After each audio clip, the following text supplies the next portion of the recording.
नमस्कार दोस्तों, आप सभी का स्वागत है। आपके अपने YouTube चैनल मानव जीवन में दोस्तों, लाइफ में सभी आगे बढ़ना चाहते हैं और लाइफ में आगे बढ़ने के लिए हमें रोज ही कुछ नया सीखना चाहिए और आगे बढ़ना चाहिए। तो चलिए आज की प्रस्तुति शुरू करते हैं। जय भगवान भोलेनाथ। दोस्तों, 8 मार्च 2024 महाशिवरात्रि के दिन चुपचाप घर ले आए। यह 10 की एक छोटी सी चीज, चारों दिशाओं से पैसा इतना खींचा चला आएगा कि आप संभाल नहीं पाएंगे। दोस्तों, हमारे सनातन धर्म में महाशिवरात्रि का विशेष महत्व होता है। फागुन मास के कृष्ण पक्ष की चतुर्थी तिथि को महाशिवरात्रि पर्व के रूप में मनाया जाता है। इस बार महाशिवरात्रि 8 मार्च 2024 को मनाई जाएगी। इस दिन भगवान भोलेनाथ और माता पार्वती जी का विवाह हुआ था। महाशिवरात्रि का ही जो पर्व है उसकी तिथि क्या है, सबसे पहले आप वो नोट कर लीजिए। महाशिवरात्रि की चतुर्थी तिथि की शुरुआत 8 मार्च को रात 9:05 पर होगी और तिथि का समापन शाम 6:01 पर होगा। उदया तिथि के अनुसार महाशिवरात्रि 8 मार्च को ही मनाई जाएगी। महाशिवरात्रि का पूजन निश्चिता काल में किया जाता है। दोस्तों, बहुत ही ध्यान दीजिएगा। महाशिवरात्रि का जो दिन होता है वह बहुत ही खास होता है। इस दिन भगवान भोलेनाथ धरती पर शिवलिंग के रूप में प्रकट हुए थे और हमारे वास्तुशास्त्र में कहा गया है कि महाशिवरात्रि के दिन ही सृष्टि का निर्माण हुआ था, सृष्टि की शुरुआत हुई थी। इसीलिए दोस्तों, हर व्यक्ति को महाशिवरात्रि का बेसब्री से इंतजार रहता है। कहा जाता है कि महाशिवरात्रि के दिन की गई कोई भी पूजा साधना क्रिया से हमको साक्षात भगवान भोलेनाथ का आशीर्वाद प्राप्त करवा सकती है। दोस्तों, अगर आप भी चाहते हैं कि भगवान भोलेनाथ का आशीर्वाद आप पर और आपके पूरे परिवार पर सदैव बना रहे, तो कमेंट बॉक्स में तुरंत लिख दीजिए ओम नमः शिवाय। वीडियो को लाइक करके देखिए। दोस्तों, हिंदू धर्म में कई पुराण हैं, जैसे कि गर्भ पुराण, अग्नि पुराण, स्कंद पुराण, शिव पुराण, और हर एक पुराण में इस चीज का वर्णन साफ साफ मिलता है।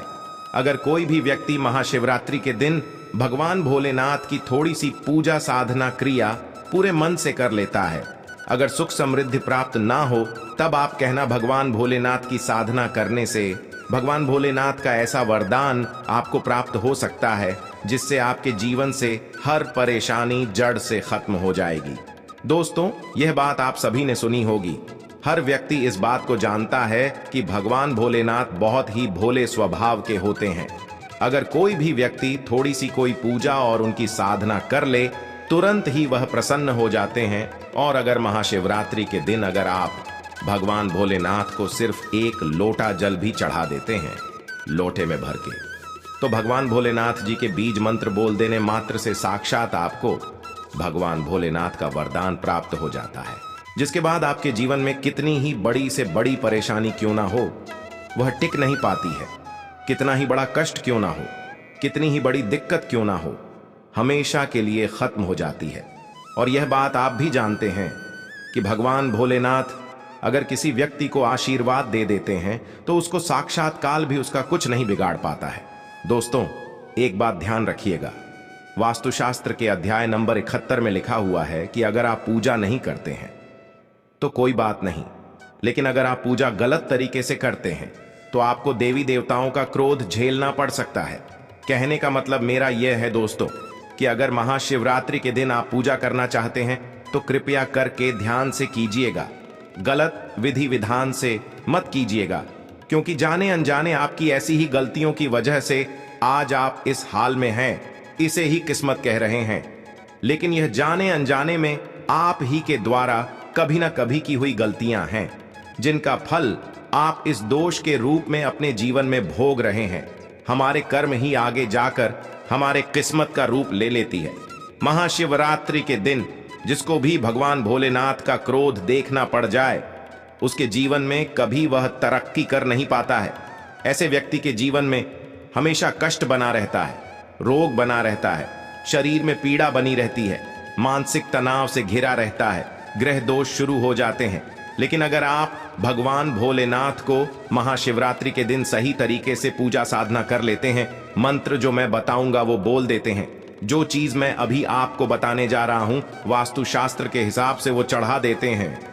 शिव पुराण में यह बात साफ लिखी हुई है कि मान के चलिए आपको जीवन में कभी कोई मनोकामना ऐसी होगी नहीं जो तुरंत पूर्ण ना हो जाए। देखिए, भगवान भोलेनाथ जो है, कुछ चीजें उनको बहुत ज्यादा प्रिय होती हैं और कुछ चीजें हैं जो बिल्कुल ही उनको पसंद ही नहीं है। तो अब मैं आपको हर एक चीज बताने जा रहा हूं। क्या आपको चढ़ाना है, क्या नहीं चढ़ाना है, क्या आपको घर में लेकर आना है, किस दिशा में रखना है, हर एक चीज बताने जा रहा हूं, ध्यान से सुनते हुए। चलिए देखिए, ये जो महाशिवरात्रि है वह कई सारे योग लेकर आई है। सबसे बड़ी चीज, ये जो शिवरात्रि है वह शुक्रवार के दिन पड़ने जा रही है, यानी कि धन आगमन आपका 4 गुना बढ़ने वाला है। और इस महाशिवरात्रि पर कुल 18 तरीके के योग बनने जा रहे हैं। पिछली बार महाशिवरात्रि पर केवल 12 तरीके के योग बने थे और इस बार कुल 18 तरीके के बनने जा रहे हैं। इसमें से कुछ योग ऐसे हैं: पंचग्रह योग, अमृत योग, धनिष्ठा योग, इसी के साथ शब्द योग, इसी तरीके से 18 योग बनने जा रहे हैं। और आप हर एक योग का लाभ उठा सकते हैं, फायदा उठा सकते हैं, भगवान भोलेनाथ को ठीक तरीके से पूजा करके प्रसन्न कर सकते हैं। वीडियो को बिल्कुल भी स्किप करने की गलती मत कीजिएगा, पूरे जीवन भर आपको पछताना पड़ सकता है। ध्यान से सुन के जाएंगे तभी गलती नहीं करेंगे, ऐसी आपकी कोई भी इच्छा नहीं है। दोस्तों, जो इससे पूर्ण ना हो पाए, एक एक जानकारी आपको इस वीडियो के माध्यम से बताने जा रहा हूं। दोस्तों, इसलिए आपसे फिर से एक निवेदन है, सारी जानकारी को आप कहीं कॉपी पेन में नोट कर लीजिए ताकि महाशिवरात्रि के दिन आपसे गलती ना हो पाए। सबसे पहली चीज जो आपको ध्यान रखनी है, अगर आप भगवान भोलेनाथ को जल से अभिषेक कर रहे हैं तो आप तांबे के लोटे में जल लेकर जा सकते हैं। लेकिन अगर आप पंचामृत लेकर जा रहे हैं या दूध लेकर जा रहे हैं तो तांबे के लोटे का प्रयोग ना करें। ज्यादा देर तक रखा हुआ दूध, यानी कि बासी दूध का भी अभिषेक ना करें। आप स्टील के लोटे में दूध वगैरह को ले जा सकते हैं। अगली चीज, तुलसी जो है सबसे पवित्र चीज मानी जाती है, लेकिन भगवान शिव को अभिषेक में या मूर्ति पर भूल से भी तुलसी माता का इस्तेमाल ना करें, वहां पर ना चढ़ाएं। तीसरी जो चीज है, हल्दी का प्रयोग भी भगवान भोलेनाथ पर नहीं किया जाता है, क्योंकि भगवान भोलेनाथ वैरागी हैं। हर एक शुभ कार्य में हल्दी का प्रयोग होता है, लेकिन भगवान भोलेनाथ की पूजा में हल्दी का प्रयोग बिल्कुल ही निषेध माना जाता है। भगवान भोलेनाथ की पूजा में आप सफेद पुष्प का प्रयोग जरूर करें, लेकिन भूल से भी केतकी या फिर चंपा के पुष्प का प्रयोग ना करें, इसका इस्तेमाल भी वर्जित है। भगवान भोलेनाथ को अगर आपने यह अर्पित किया तो आपको दोष लग सकता है, उनके क्रोध का सामना करना पड़ सकता है। देखिए, महाशिवरात्रि जो कि 8 मार्च को पड़ रही है, इस दिन तामसिक भोजन गलती से भी आपको नहीं खाना है। इससे भगवान भोलेनाथ क्रोधित हो जाते हैं और आप पर कई सारे ग्रह दोष लग जाते हैं। तब आपको समझ नहीं आ पाता है कि मुझे किस गलती की सजा दे रहे हैं भगवान। तो आप इन गलतियों को मत कीजिएगा। और अब जानते हैं कि आपको क्या क्या करना है। उसके बाद मैं आपको बताऊंगा कि कौन सी वह चीज है जो कि आपको इस दिन अपने घर खरीद कर जरूर लानी है। तो सबसे पहले भगवान भोलेनाथ की पूजा करने के लिए महाशिवरात्रि के दिन सुबह सुबह आप सोकर उठ जाएं। ब्रह्म मुहूर्त में उठते हैं तो यह सबसे उत्तम है, अन्यथा आप 8 बजे से पहले तो जरूर ही उठ जाइएगा। इसके बाद आपको नहाना धोना है और सफेद वस्त्र धारण कर लेने हैं। हो सके तो बिना सिले हुए जो वस्त्र होते हैं उनको धारण कीजिए, ये बहुत ज्यादा शुभ माने जाते हैं। अब जैसा कि मैंने आप सभी को बताया कि इसी दिन भगवान भोलेनाथ शिवलिंग के रूप में प्रकट हुए थे, तो इस दिन आप भगवान भोलेनाथ पर बेलपत्र जरूर चढ़ाइए। आपको कहीं बेलपत्र ना मिले तो मंदिर में जो चढ़े हुए बेलपत्र होते हैं, आप उन्हें धो करके फिर से आप उन्हें चढ़ा सकते हैं, वह फिर से उतने ही पवित्र हो जाते हैं। अब बेलपत्र ऐसा वैसा नहीं होना चाहिए, बेलपत्र बिल्कुल ही कटा पिटा ना हो। चिकना जो बेलपत्र होता है वही आपको भगवान भोलेनाथ पर चढ़ाना होगा। ध्यान रखिए दोस्तों, एक तरफ 1000 कन्याओं को खाना खिलाना और एक तरफ भगवान भोलेनाथ जी को 3 पत्ते वाला बेलपत्र चढ़ाना, इन दोनों के फल बराबर होते हैं। इसी के साथ भांग धतूरा इस दिन आपको भगवान शिव को जरूर अर्पित करना चाहिए, लेकिन ध्यान रहे कि माता पार्वती को भांग धतूरा बिल्कुल भी पसंद नहीं है। मां पार्वती क्रोधित होती है, तो भूल से भी आपको माता पार्वती को इन चीजों को टच नहीं करवाना है। अब मैं आपको बताता हूं कि इस दिन आपको कौन सी 10 रुपए की चीज अपने घर लेकर आनी है।